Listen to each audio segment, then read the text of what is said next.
আজকে পনিরের তরকারি। আলু ভেজে রেখেছি, পনির ভেজে রেখেছি, কড়াই বসিয়ে দিয়েছি। কড়াইতে তেল দিয়ে দিলাম,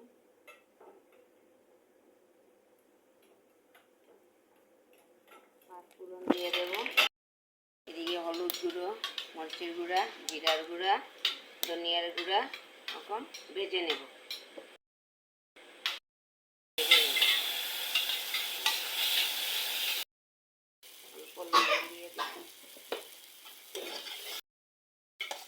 এখন আমি আলু দিয়ে দেবো। আলু দিয়ে আর মশলায় মাখা মাখা হবে, তারপরে ঝুল দেবো। এখন ঝুল দিয়ে দেবো,